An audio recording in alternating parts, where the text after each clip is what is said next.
Hello friends, Vardhan academy में आप सभी का स्वागत है। दोस्तों, आज की इस वीडियो में हम लोग एनसीईआरटी हिस्ट्री क्लास 6 में फोर्थ चैप्टर को पढ़ेंगे। ठीक है, 3 चैप्टर को हम लोग पढ़ चुके हैं और आज की वीडियो में हम लोग चौथे चैप्टर को पढ़ेंगे। और इस चैप्टर का जो टाइटल है, मतलब लेसन का जो नाम है, वो है क्या बताती हैं हमें किताबें और कब्रें। ठीक है, तो चलिए आज की वीडियो स्टार्ट करते हैं और देखते हैं कि इस चैप्टर में क्या क्या चीज़ें इसमें इंपॉर्टेंट है। दुनिया के प्राचीनतम ग्रंथों में से एक। ठीक है, इसमें क्या है, शायद तुमने वेदों के बारे में सुना हो। वेद 4 हैं, ऋग्वेद, सामवेद, यजुर्वेद तथा अथर्ववेद। जिन लोगों को नहीं पता है वो लोग लिख सकते हैं, क्योंकि इसमें कुछ लोग ऐसे भी हो सकते हैं जो 12th के बाद, इसमें छुट्टियां चल रही हैं तो वो अपनी तैयारी करने में लगे हों, क्योंकि फ्यूचर में एनसीईआरटी सबको ज़रूरत होती है। तो 12th के बाद जितने लोग तैयारी करें उतना ही अच्छा है। इस समय समय मिल रहा है तो इसका एक तरीके से फ़ायदा उठाएं, अगर 12th पास हैं। ठीक है, टाइम है उनके पास तो। ठीक है, तो यहाँ पे लिखा है ऋग्वेद, सामवेद, यजुर्वेद और अथर्ववेद। ठीक है, 4 वेद होते हैं। सबसे पुराना वेद है ऋग्वेद, जिसकी रचना लगभग 3500 साल पहले हुई। ऋग्वेद में 1000 से ज्यादा प्रार्थनाएं हैं, जिन्हें सूक्त कहा गया। क्या कहा गया? सूक्त। सूक्त का मतलब होता है अच्छी तरह से बोला गया। ठीक, ये भी ध्यान रखने वाली बात है। सूक्त का अर्थ होता है अच्छी तरह से बोला गया। ये विभिन्न देवी देवताओं की स्तुति में रचे गए हैं। इनमें से 3 देवता बहुत महत्वपूर्ण हैं: अग्नि, इंद्र और सोम। अग्नि आग के देवता हैं, इंद्र युद्ध के देवता हैं और सोम क्या है? एक पौधा है जिसमें एक खास पेय बनाया जाता है। ठीक है, तो जो अग्नि है वो आग के देवता, इंद्र जो है वो युद्ध के देवता है और सोम जो है वो एक पौधा है।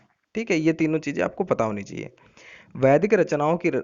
वैदिक प्रार्थनाओं की रचना ऋषियों ने की थी। आचार्य विद्यार्थियों को इन्हें अक्षरों, शब्दों, वाक्यों में छांटकर सस्वर पाठ तथा कंठस्थ करवाते थे। मतलब लिख के नहीं पढ़ाते थे, मतलब बोलते थे और छात्र सुनते थे, बस इतना ही होता था। अधिकांश सूक्तों के रचयिता सीखने और सिखाने वाले पुरुष थे। कुछ प्रार्थनाओं को रचना महिलाओं ने भी की थी। ऋग्वेद की भाषा प्राक संस्कृत या वैदिक संस्कृत कहलाती है। तो ऋग्वेद की भाषा, क्वेश्चन जितने भी वनडे एग्जाम्स हैं उनमें ऐसे पूछा जा सकता है कि ऋग्वेद की भाषा क्या है, तो क्या है? प्राक संस्कृत या वैदिक संस्कृत। ठीक है, जो आज की हम लोग संस्कृत पढ़ते हैं उससे थोड़ी सी भिन्न है। आगे देखते हैं संस्कृत और अन्य भाषाएं। ये अच्छा यहाँ पे टॉपिक, मतलब पॉइंट है। संस्कृत भाषा भारोपीय भाषा, आपने कई बार नाम ये सुना होगा कि भारोपीय परिवार। ठीक है, तो भारोपीय में कौन कौन से आते हैं? भारत और यूरोपीय मिला के भाषा परिवार का हिस्सा है। भारत की कई भाषाएं कौन कौन सी? अक्सर ये भी क्वेश्चन पूछ दिया जाता है कि ये किस भाषा परिवार से संबंधित है, या फिर भारोपीय परिवार से संबंधित इनमें से कौन सी भाषा है यार, इनमें से कौन सी नहीं है। तो कौन कौन सी होती हैं, चाहे तो आप लोग लिख सकते हैं भारोपीय परिवार में: असमिया, गुजराती, हिंदी, कश्मीरी, सिंधी, एशियाई भाषाएं जैसे फारसी तथा यूरोप की बहुत सी भाषाएं जैसे अंग्रेजी, फ्रांसीसी, जर्मन, यूनानी, इतावली, स्पेनिश आदि इसी परिवार से जुड़ी हुई हैं। ठीक है, ये सारी क्या है? भारोपीय परिवार से। उन्हें एक भाषा परिवार इसलिए कहा जाता है क्योंकि आरंभ में उनके कई शब्द एक जैसे थे। उदाहरण के लिए मात्र जो है संस्कृत का है, माँ हिंदी और मदर अंग्रेजी। ठीक है, तो ये एक ही टाइप के हैं। अब देखिए, उपमहाद्वीप में दूसरे भाषा परिवारों की भी बोलियां बोली जाती हैं। उदाहरण के लिए पूर्वोत्तर प्रदेशों में तिब्बत बर्मा परिवार की भाषाएं बोली जाती हैं। तमिल, तेलुगु, कन्नड़ और मलयालम द्रविड़ भाषा परिवार की भाषाएं हैं। तो द्रविड़ भाषा परिवार की कौन सी है? तमिल, तेलुगु, कन्नड़ और मलयालम। जबकि झारखंड और मध्य भारत के कई हिस्सों में बोले जाने वाली भाषाएं ऑस्ट्रो एशियाटिक परिवार से जुड़ी हैं। तो 3 परिवार यहाँ पे दिए गए, इनको आप लोग लिख लीजिए, पॉइंट नोट कर लीजिए, वही आपके लिए ज़्यादा बेहतर रहेगा। ठीक है, हम जिन किताबों को पढ़ते हैं और वे लिखी और छापी गई हैं, ऋग्वेद का उच्चारण किया जाता था और श्रवण किया जाता था, ना कि पढ़ा जाता था। मतलब हम जो किताबें पढ़ते हैं उसमें हम लोग लिखा हुई चीज़ों को बाद में पढ़ भी सकते हैं, लेकिन जो ऋग्वेद था उसमें सिर्फ जो गुरु थे या जो टीचर्स थे वो बोलते थे, उच्चारण करते, और जो उनके शिष्य थे या स्टूडेंट्स थे वो उन चीज़ों को सुनते थे बस। ठीक है, रचना के कई सदियों बाद इन्हें पहली बार लिखा गया। इन्हें छापने का काम तो मुश्किल से 200 साल पहले हुआ है। तो मतलब ये जो ऋग्वेद है ये छापने का काम मुश्किल से 200 साल पहले हुआ है। इतिहासकार ऋग्वेद का अध्ययन कैसे करते हैं? इतिहासकार पुरातत्ववेत्ताओं की तरह ही अतीत के बारे में जानकारी इकट्ठी करते हैं, लेकिन भौतिक अवशेषों के अलावा वे लिखित स्रोतों का भी उपयोग करते हैं। चलो देखते हैं कि ऋग्वेद का अध्ययन कैसे करते हैं। ऋग्वेद के कुछ सूत्र वार्तालाप के रूप में विश्वामित्र नामक ऋषि और देवियों के रूप में पूजित 2 नदियों, ठीक है, व्यास और सतलुज, ये नदियों के नाम है, ठीक है, के बीच यह संवाद एक ऐसे ही सूक्त का अंश है। देखिए यहाँ पर एक दिया गया है। ठीक है,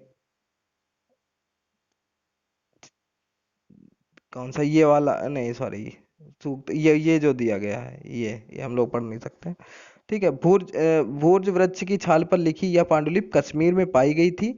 लगभग 150 वर्ष पहले ऋग्वेद के सबसे पहली बार छापने के लिए इसका उपयोग किया गया था।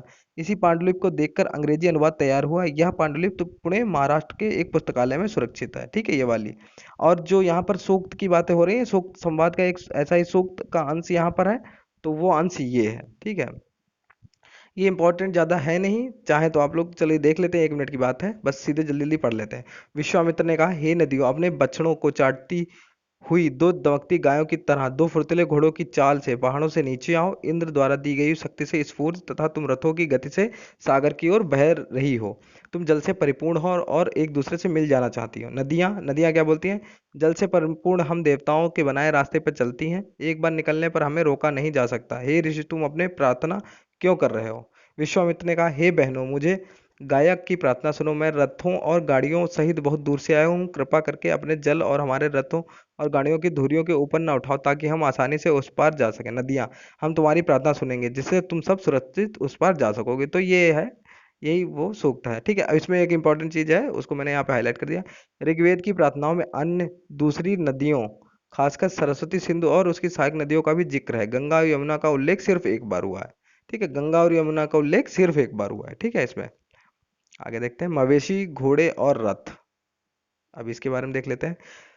ऋग्वेद में मवेशियों, बच्चों, खासकर पुत्रों और घोड़ों की प्राप्ति के लिए अनेक प्रार्थनाएं। घोड़ों की लड़ाई लड़ाई में रथ खींचने के काम में लाया जाता था घोड़ों को। ठीक है, इन लड़ाइयों में मवेशी जीत कर लाए जाते थे। लड़ाइयाँ वैसे जमीन के लिए भी लड़ी जाती थी, जहाँ अच्छे चारागाह हों या जहाँ पर जौ जैसी जल्दी तैयार हो जाने वाली फसलों को उपजाया जा सकता हो। कुछ लड़ाइयाँ पानी के स्रोतों और लोगों को बंदी बनाने के लिए भी लड़ी जाती थी। ठीक है, युद्ध में जीते गए धन का कुछ भाग सरदार रख लेते थे, कुछ हिस्सा पुरोहितों को दिया जाता था। शेष धन आम आम लोगों में बांट दिया जाता था। कुछ धन यज्ञ करने के लिए भी प्रयुक्त होता था। यज्ञ की आग में आहुति दी जाती थी। ये आहुतियां देवी देवताओं को दी जाती थी। घी, अनाज और कभी कभी जानवरों की भी आहुति दी जाती थी। ठीक है, तो ये चीजें हैं यहाँ पर। अधिकांश पुरुष इन युद्धों में भाग लेते थे। कोई स्थायी सेना नहीं होती थी, लेकिन लोग सभाओं में मिलते जुलते थे और युद्ध व शांति के विषय में सलाह मशविरा करते थे। यहाँ ये लोग वहाँ ये लोग ऐसे लोगों को अपना सरदार चुनते थे जो बहादुर और कुशल योद्धा हों।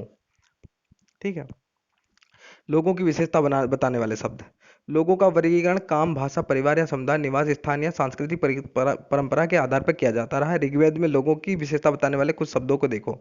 ऐसे दो समूह हैं जिनका वर्गीकरण काम के आधार पर किया गया है। पुरोहित, जिन्हें कभी कभी ब्राह्मण कहा जाता था, इस तरह के यज्ञ और अनुष्ठान करते थे। दूसरे लोग थे राजा। ये राजा वैसे नहीं थे जिनके बारे में तुम बाद में पढ़ोगी।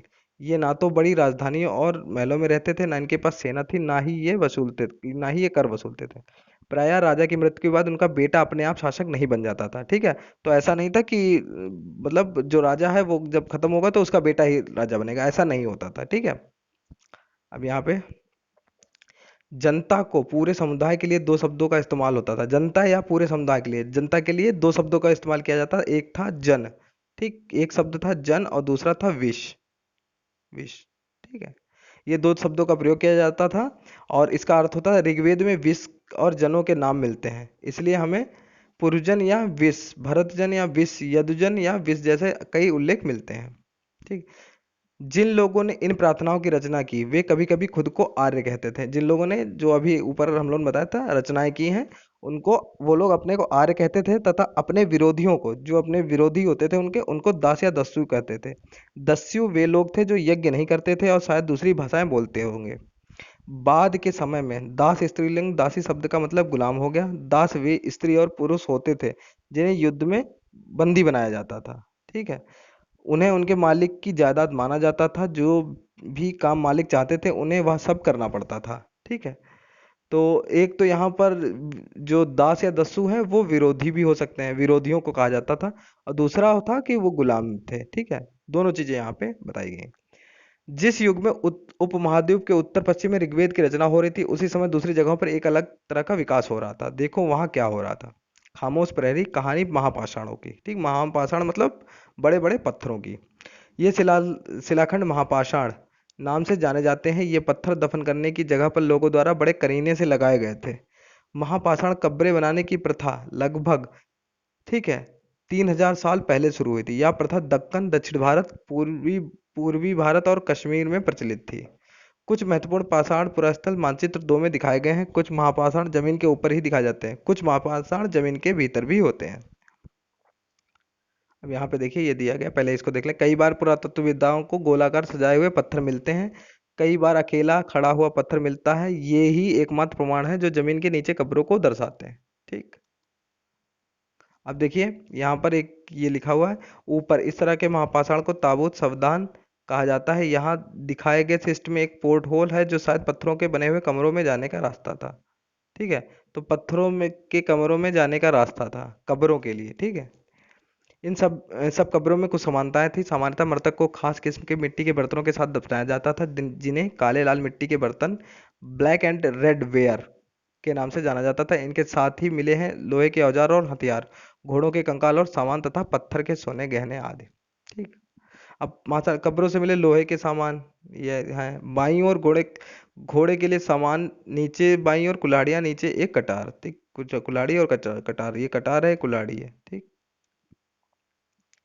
लोगों की सामाजिक असमानताओं के बारे में पता लगाया करना। पुरातत्वविद यहाँ मानते कंकाल के साथ पाई जाने वाली चीजें मरे हुए व्यक्ति की ही रही होंगी। कभी कभी एक कब्र की तुलना में दूसरी कब्र में ज्यादा चीजें मिलती हैं।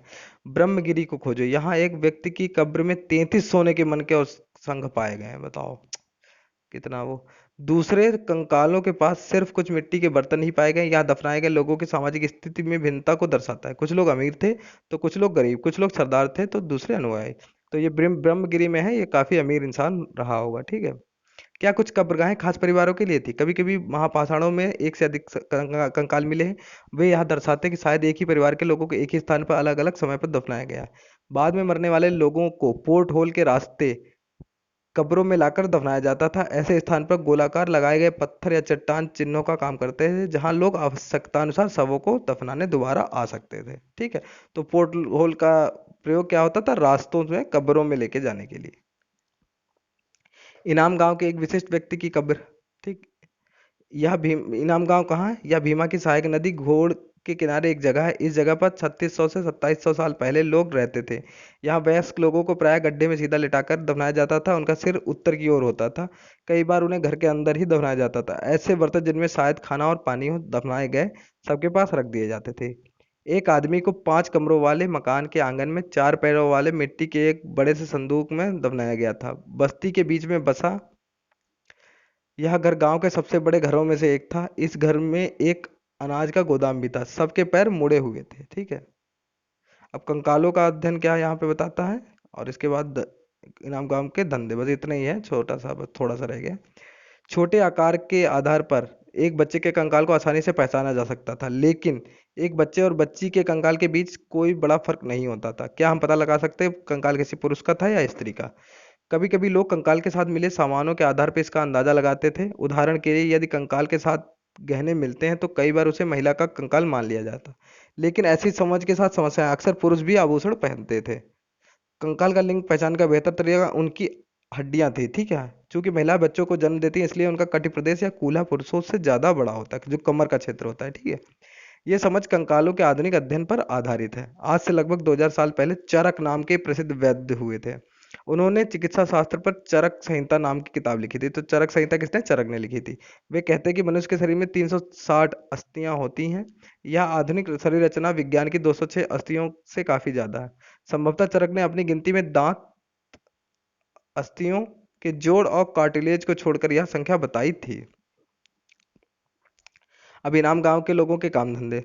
इनाम गांव पुरातत्व को गेहूं, जौ, दाल, बाजरा, मटर और तिल के बीज मिले हैं। कई जानवरों की हड्डियां भी मिली हैं। कई हड्डियों पर काटने के निशान से यह अंदाजा लगाया गया है कि लोग इन्हें खाते थे। तो जो लोग थे वो क्या खाते थे? वो अनाज भी खाते थे और मांस भी खाते थे। गाय, बैल, भैंस, बकरी, भेड़, कुत्ता, घोड़ा, गधा, सुअर, सांभर, चितकबरा, हिरण, कृष्ण मृग, खरहा, नेवला, चिड़िया, घड़ियाल, कछुआ, केकड़ा और मछलियों की भी हड्डियां भी पाई गई। ऐसे साक्ष्य मिले कि बेर, आंवला, जामुन, खजूर और कई अनातर की रस भरियां एकत्र की जाती थी, जिनमें रस भरे होते थे। अब लास्ट ये अन्यत्र को देख लेते हैं। एटलस में चीन को देखो। लगभग 3500 साल पहले हम यहाँ की लेखन कला के सबसे पुराने उदाहरण पाते हैं। यह जानवरों की हड्डियों पर लिखा गया था। ठीक है, ये जो है ये जानवरों की हड्डियों पर लिखा गया था। मान्यता है कि ये भविष्य बताती हैं। राजा लोग लिपकार से इन हड्डियों पर सवाल लिखवाते थे, क्या वे युद्ध जीतेंगे, क्या फसल अच्छी होंगी, क्या उन्हें पुत्र होंगे। फिर इन नदियों को आग में डाल दिया जाता था, जहां इनमें गर्मी से चटक कर दरारें पड़ जाती थी। भविष्यवक्ता इन दरारों को बड़े ध्यान से देखकर भविष्यवाणी करने की कोशिश करते थे। जैसा तुम शायद सोच रही होगी कि भविष्यवक्ता कभी कभी गलती भी करते होंगे। ये राजा शहरों में महल बनाकर रहते थे। उन्होंने बेशुमार दौलत इकट्ठी कर रखी थी, जिससे बड़े बड़े नक्काशी किए हुए कांसे के बर्तन शामिल थे, लेकिन वे लोहे का इस्तेमाल करना नहीं जानते थे। ठीक है, तो ये चीजें इसमें हो गई जितनी भी। अब इसको एनसीईआरटी लगभग ऐसी होती है कि उसका पूरा लेसन ही पढ़ना पड़ता है। ठीक है, क्योंकि उसमें कुछ चीज छोड़ नहीं सकते, क्योंकि एक एक से दूसरी चीजों को जोड़ते हुए चलता है। अब इसकी जो एक्सरसाइज है उसको थोड़ा देख लेते हैं। अब देखिए, सुमेल करना है सूक्त। अभी हम लोगों ने ऊपर पढ़ा था, अच्छी तरह से बोला गया। रथ, इसमें से क्या होना चाहिए? युद्ध में प्रयोग किया जाता था। ठीक है। यज्ञ, अनुष्ठान, ये तो बहुत सरल है। दास, गुलाम। ठीक। महापाषाण, सजाए गए पत्थर। ठीक। खाली जगह देखते हैं। के लिए दासों का इस्तेमाल किया जाता था। तो मेरे हिसाब से तो इसमें गुलामी के लिए होगा। गुलामी के लिए दासों का इस्तेमाल किया जाता था, और या तो विरोधियों के लिए दासों का इस्तेमाल किया जाता, मतलब विरोधियों के लिए दास शब्द का प्रयोग किया जाता था। ठीक है, तो ये भी हो सकता है, वैसे गुलामी के लिए दासों का इस्तेमाल किया जाता था। महापाषाण पाए जाते हैं, ये कहाँ पाए जाते हैं? कश्मीर, दक्षिणी भारत। ये कई चीजें ऊपर दी गई थी, दक्षिणी भारत, कश्मीर। अगर ये थोड़ा सा कंफर्म नहीं है, लेकिन इन्हीं में से कुछ होगा इसमें। ठीक है। जमीन पर गोले में लगाए गए पत्थर या चट्टान चिन्हों का काम करते थे। ठीक है, पोर्ट होल से जब नीचे कब्रों में जाया जाता था, तो उसमें चिन्ह चिन्ह बना दिए जाते थे। वो गोले में लगाए गए पत्थर या चट्टान जो है वो चिन्हों का काम करते थे। पोर्ट होल का इस्तेमाल जो काहे के लिए होता था? मरने वाले लोगों को कब्रों में ले जाकर दफनाने के लिए होता था। ठीक है। और इनाम गांव के लोग जो थे वो क्या खाते थे? अनाज तथा मांस। ये अभी हम लोगों ने ऊपर देखा था। तो इस तरीके से आपका ये चैप्टर 4 भी कंप्लीट हो गया। इसके बाद आज ही हम लोग ज्योग्राफी का आपका चैप्टर 4, और कोशिश करेंगे कि पॉलिटी का भी चैप्टर 4 आज ही आपका कंप्लीट हो जाए, क्योंकि मैं बस अब मैं इधर नहीं देखता हूँ कि व्यूज़ कितने कम आ रहे हैं, क्योंकि काफ़ी कम आ रहे हैं, तो थोड़ा डिमोटिवेशन हो जाता है, मन में आ जाता है थोड़ा डिमोटिवेशन। मैं कहता नहीं हूँ कभी शेयर करने के लिए, लेकिन फिर भी आ जाता है, क्योंकि काफ़ी लोग ऐसे हैं, क्योंकि मैं बीच में बीमार हो गया था 7 8 10 दिन के लिए, तो लोग काफ़ी लोग छोड़ के शायद चले भी गए हैं, बहुत सारे लोग। तो उनको वो भी गलत नहीं है, क्योंकि उनको भी तैयारी करनी है, तो वो अपने हिसाब से आदमी एडजस्ट करता है। ठीक है। तो मैं कोशिश करूंगा कि अब व्यूज की तरफ ध्यान नहीं दूंगा बिल्कुल भी, क्योंकि मतलब 50 से भी कम आते हैं कभी कभी, तो थोड़ा सा अजीब लगता है। बाकी कोई दिक्कत नहीं है। मैं अभी भी आप लोगों से नहीं कह रहा हूँ कि आप लोग शेयर करिए। ठीक है। तो बस 8 10 लोगों के कमेंट आते रहते हैं कि सर आपने एनसीईआरटी बंद कर दी, तो बस उन्हीं लोगों के लिए मैं ये सोच के कंटिन्यू करूंगा। ठीक है, तो चलिए दोस्तों, आज की वीडियो में सिर्फ इतना ही। मिलते हैं अपनी नेक्स्ट वीडियो में, तब तक के लिए नमस्कार।